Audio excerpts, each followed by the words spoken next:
Most people think depression is a malfunction, a glitch in the brain, a sign that something inside you is broken. But what if that's the biggest misunderstanding of our time? What if depression isn't a defect, but a message? A doorway your soul forces open when you refuse to listen.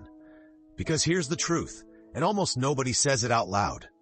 Depression isn't always a chemical defect. Sometimes it's a spiritual intervention, a collapse of everything false, a pause your inner world creates when your outer world stops aligning with who you really are. And if you've been feeling heavy, numb, disconnected, or strangely far away from yourself, this video may explain exactly why. Before we go deeper, let me be clear about something. This isn't a think positive video. This isn't about blaming you or romanticizing pain. And I'm not here to tell you that suffering is beautiful. It's not. This is something different, something deeper. A way of understanding depression, not as an enemy, but as a portal, a psychological and spiritual threshold, calling you toward a more honest life. By the end of this video, you'll understand three things. First, the hidden psychological meaning behind depression that most people never recognize. Second, the 5 messages the darkness is trying to send you, signals that appear when your soul is done pretending. And third, how to navigate this stage without suppressing yourself, bypassing your emotions, or falling back into the same patterns that broke you. So if you've ever whispered to yourself, "Why do I feel this darkness even though I'm trying so hard?" Stay with me. What you're about to hear might completely reframe your healing journey and show you that the darkness isn't here to destroy you, but to deliver you. What if the reason you can't function, the reason you wake up exhausted, unmotivated, disconnected from everything that used to drive you, is because the version of you that used to function is dying? This is the part most people misunderstand about depression. They think it's weakness, failure, a personal flaw. But many times, depression is not the collapse of your strength. It's the collapse of your false self, the self you built to survive, the self you built to please, the self you built to meet expectations that were never truly yours. Carl Jung described this moment as the night sea journey, a descent into an inner darkness where the old identity dissolves, so a more authentic one can be born. It's not a punishment, it's a psychological restructuring, a deep inner revolt against a life lived out of alignment. And if you think about it, the timing makes sense. Depression often hits not during your worst years, but during the years when everything should be fine. A stable job, a predictable routine, a life that from the outside looks successful. That's because breakdown often happens when the life you've built no longer matches the person you're becoming. And that's where the difference between breakdown and breakthrough becomes clear. A breakdown is when your old self collapses. A breakthrough is when you finally understand why depression sits exactly between the two. Here are 3 signs your old identity has reached its limit. You can't play your old roles anymore. Maybe you were the good kid, the overachiever, the caretaker, the one who never said no. But now, every time you try to be that person, something inside you resists. Your psyche is rejecting the costume. Your old motivations stop working. Things that once fueled you, success, approval, productivity, suddenly feel hollow. No matter how hard you push, the spark isn't there. You feel like you don't belong in the life you're living. Your job, your relationships, your routines, they start feeling foreign, like you're watching someone else live your days for you. And this isn't theoretical. Talk to anyone in the US tech industry between ages 35 to 45, people who hit every milestone, high salary, stability, status, yet wake up one day with crushing burnout and depression. Not because they're weak, but because their soul is whispering, "This path is no longer yours." The mistake most people make, telling themselves they're the problem, blaming their brain, their discipline, their willpower, instead of recognizing that the system they built their life on has reached its expiration date. And that brings us to the real lesson of this phase. Depression is not your failure. It's your psyche refusing to live an inauthentic life any longer. But if this collapse is the first stage, what comes next? What happens when the old self fades and nothing rises to replace it yet? To understand that, we need to look at the next layer of depression, the numbness, the emotional shutdown, and why your system goes dark before it comes back to life. Your numbness is not a void, it's a shield. And if you've been judging yourself for feeling nothing, if you've been blaming yourself for not crying, not reacting, not caring, pause for a moment. Because what you call emptiness is often your nervous system going into survival mode. Emotional numbness isn't the absence of feeling, it's the overflow of feeling. A shutdown caused by too much emotional input, not too little. This is one of the most misunderstood parts of depression. When your mind and body reach a level of overwhelming stress, grief, or pressure they can't process, they activate an ancient instinctive response: freeze. We talk a lot about fight and flight, pushing forward or running away. But the freeze response is just as natural, just as protective, and far more common in depression. Freeze is what happens when your system says, I can't fight this, I can't run from this, so I'll shut down until it's safe again. And when you understand this, the numbness suddenly makes sense. Freeze appears when you're carrying too much responsibility, being the strong one, the stable one, the problem solver for everyone else. At work, at home, in relationships. You're crushed under expectations. Society tells you to hustle. Family tells you to perform. You tell yourself you should be further along by now. You've absorbed too many emotions that weren't yours. Millennials and Gen Z do this constantly. You care for your friends emotionally. You manage everyone's crises. You soothe drama.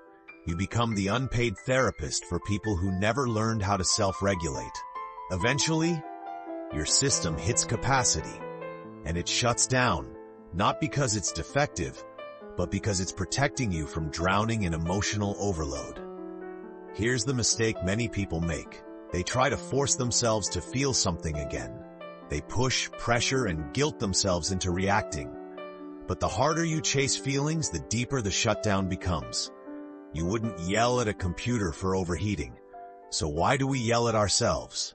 A more accurate and far more compassionate understanding is this: your system is not broken. It's protecting you from more pain than you can currently process. And when numbness is seen as protection, not failure, shame disappears. Self-hate softens. You finally stop fighting your own biology. But numbness is only one layer of the darkness, because underneath this freeze response, something even more profound and more rebellious begins to happen. A part of you starts questioning the life you're living. A quieter voice begins whispering, I don't want this anymore. To understand that voice and why depression can feel like your soul is pushing back, we need to look at the next phase, the rebellion of your inner truth. What if the darkness is the only part of you brave enough to say, I can't live like this anymore? We don't often think of depression as rebellion, but sometimes that's exactly what it is. A quiet, desperate uprising from the parts of you that are done being suppressed. Depression can appear when your soul finally refuses to cooperate with a life built on expectations, obligations, and survival roles. Not because you're weak, but because you've outgrown the script you were given. And here's the uncomfortable truth. You can consciously accept a job, a relationship, a lifestyle, but unconsciously reject it at the deepest level. That inner rejection becomes exhaustion. That exhaustion becomes numbness, and that numbness becomes depression. This is soul rebellion. Think about the things you may be unconsciously refusing. A job that drains you. Work that used to be prestigious, but now feels meaningless. Tasks that slowly erode your sense of purpose. A career path that came from your parents' fears, not your desires. A relationship that suffocates you. Maybe it's not abusive, but it's misaligned. Maybe the connection died years ago, yet you're still performing the role. A persona you never chose. Being the reliable one, the successful one, the strong one. The one who holds everything together, even when it breaks you. A life that was culturally assigned to you. Many Americans understand this deeply, especially first and second generation immigrants. Take the common narrative among Asian Americans. Be a doctor, be an engineer, be stable, make the family proud. But at 32, or 38 or 44, a crushing depression appears, whispering, "This isn't my truth. This never was." Carl Jung explained this phenomenon better than anyone. Depression is the psyche withdrawing energy from a life that no longer feels meaningful.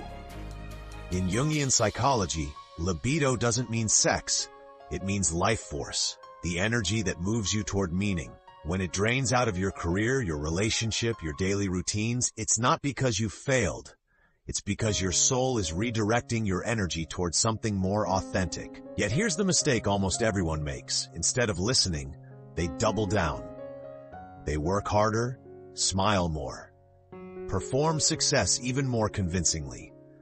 They maintain the image, the LinkedIn perfect life, while dying inside.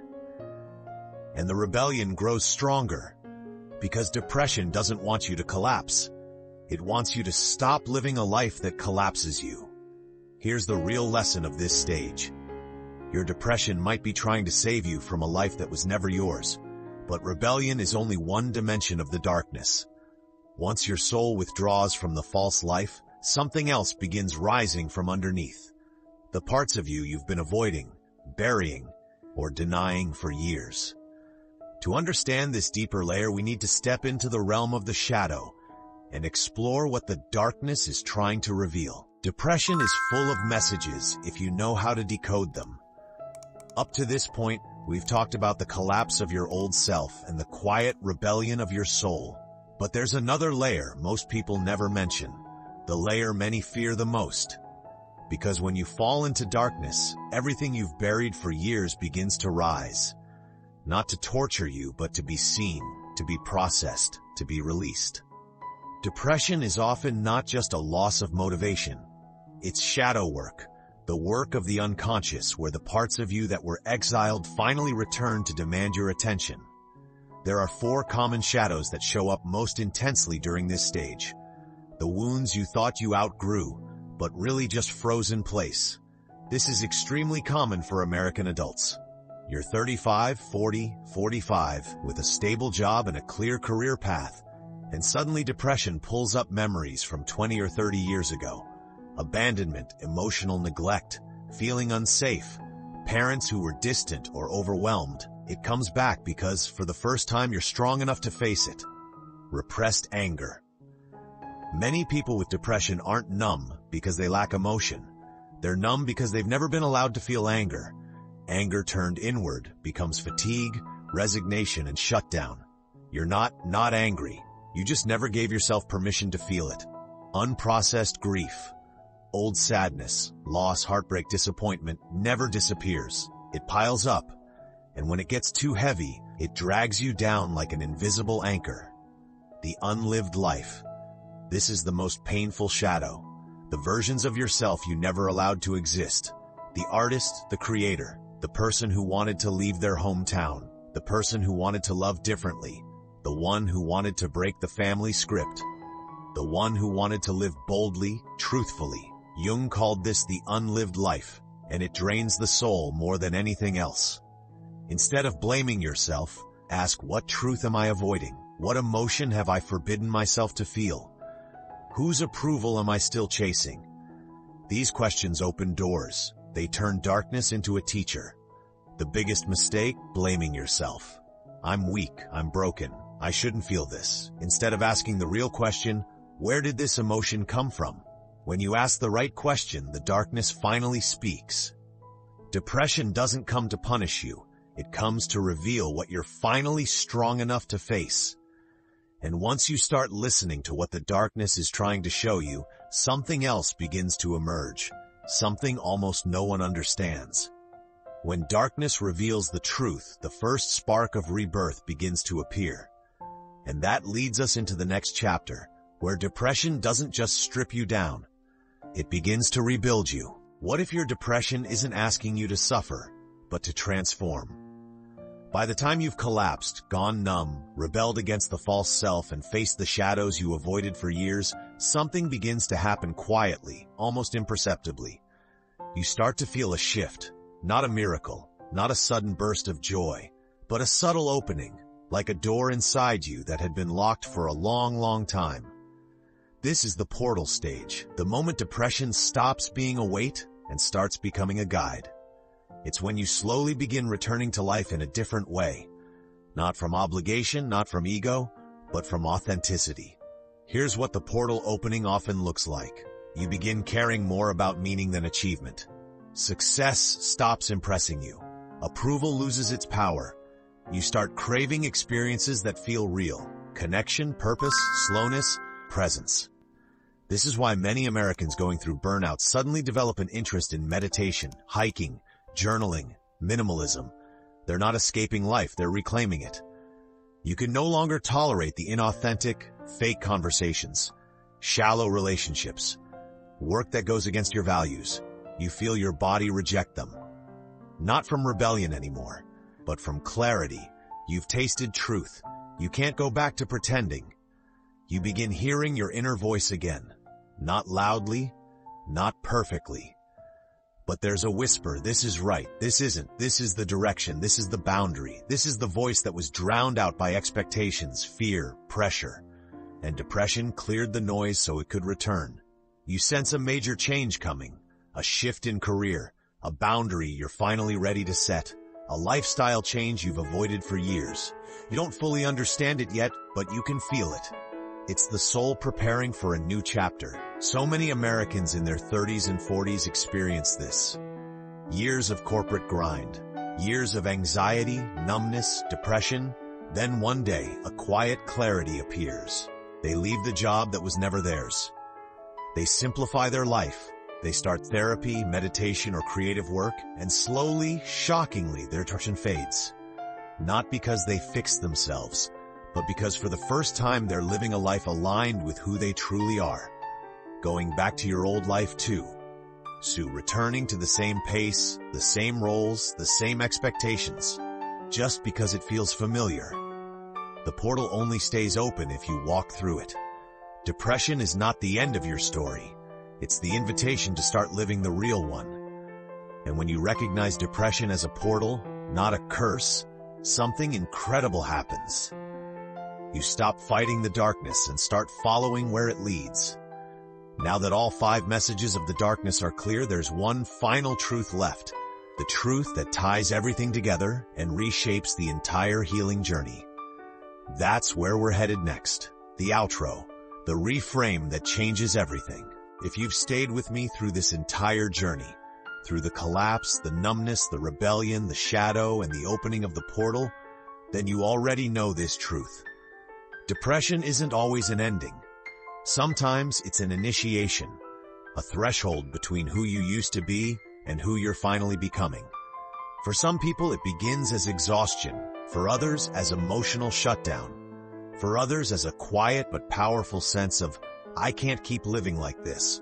But beneath every form it takes, there is the same deeper movement. A dismantling of the false self so the real self can breathe. Depression breaks what was never yours. It clears out what your soul has outgrown. It forces honesty where you once lived in performance. It strips away the noise so you can hear your own voice again.